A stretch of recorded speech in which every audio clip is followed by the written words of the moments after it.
Yeah, I'm gonna drill down this point ad nauseum, right? There is a type of whiteness that comes with a certain set of proclivities, certain set of habits, certain set of fears, certain set of behaviors and beliefs, right?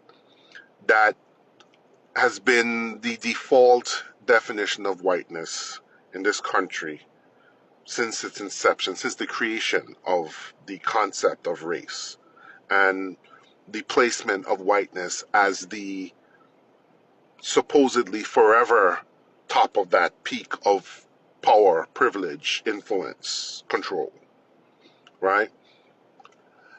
And Trump,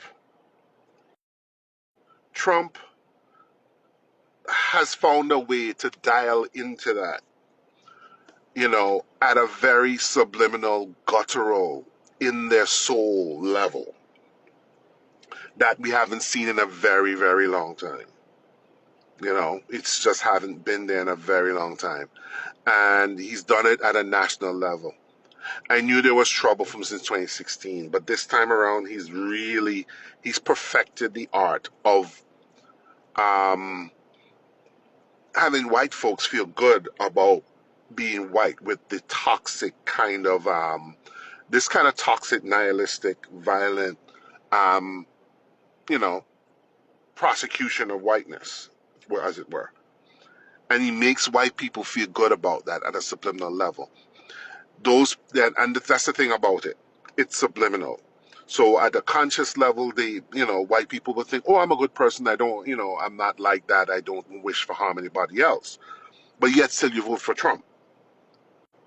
Voting for Trump, I'm sorry, guys. Let me say this. Voting for Trump green lights all the toxicity. It reaffirms the kind of violent, like xenophobic, schizophrenic, avaricious kind of whiteness that black people and other people of color, and black people and the indigenous especially, have been talking about. And Trump makes white people feel good. It's why you actually hear people saying stuff like, okay, they blame Biden for the economy,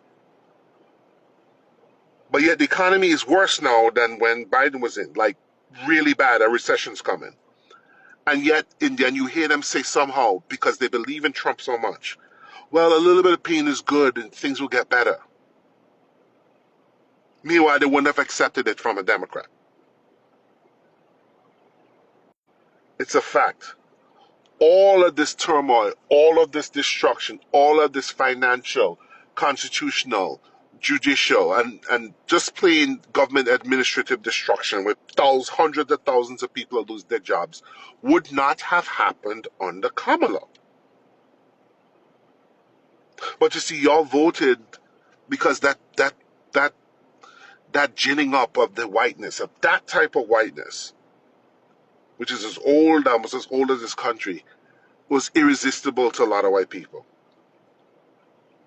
So many people out here, farmers, business owners, regular folks who work for the government, have been faffing all over this app, all over the internet. Oh my God, I didn't know it was good. But then you keep voting for it because you can't resist the siren call of this brand of whiteness.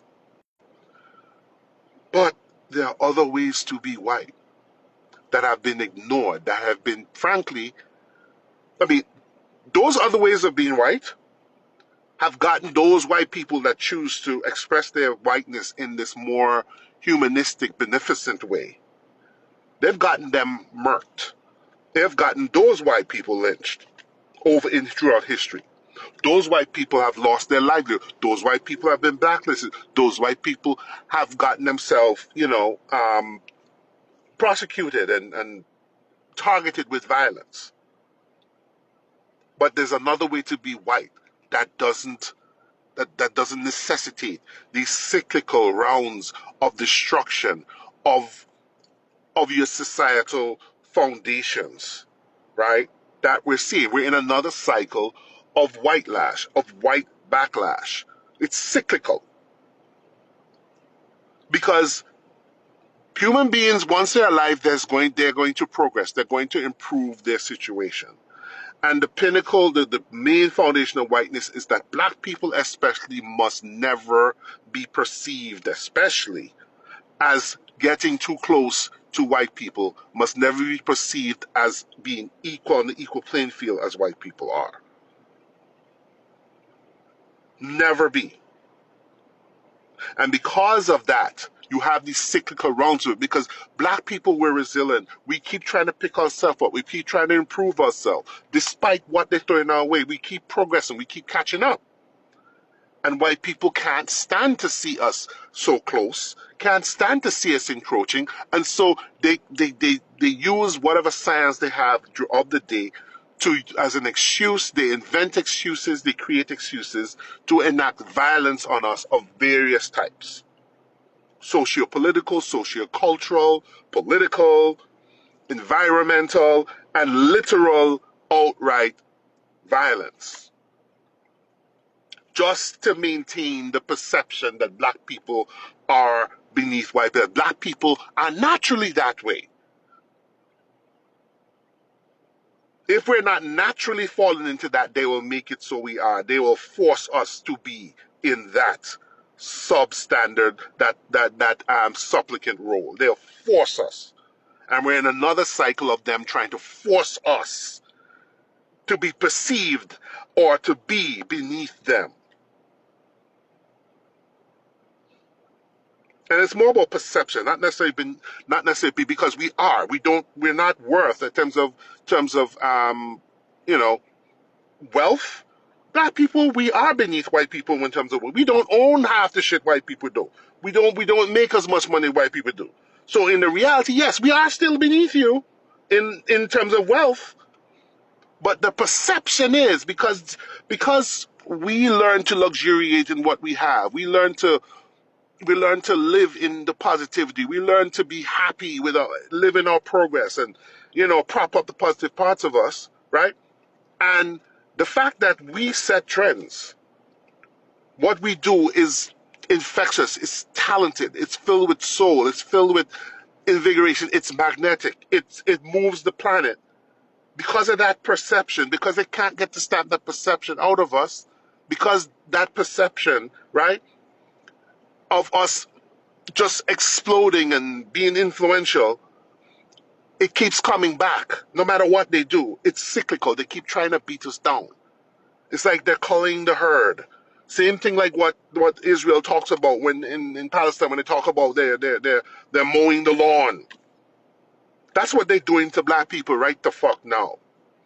And this is why when black people were telling you pro-Palestinian folks in the last election, basically we were telling you, listen, if you don't get your head right and vote right, we are both going to be subject to a mowing of the lawn. We warned pro-Palestinian folks about that. Because this type of whiteness, it's roaring. It thinks it's under attack. And this type of whiteness will roll over the planet, man. And it's doing it again. And we try to warn folks, but folks won't listen. But yeah, white people are, when we say white people are white people in, meaning they're just being the only way of, they're being the only way of being white that they know. This is actually the only way they know how to be, it seems like. And we try to warn you all about it. We try to talk to white people about that, to finally liberate yourself. We try to liberate yourself from being white, at least white in that kind of way.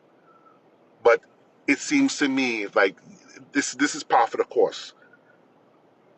Again, y'all with the cyclical violence, nihilistic shit that y'all been doing since the country's founding, right?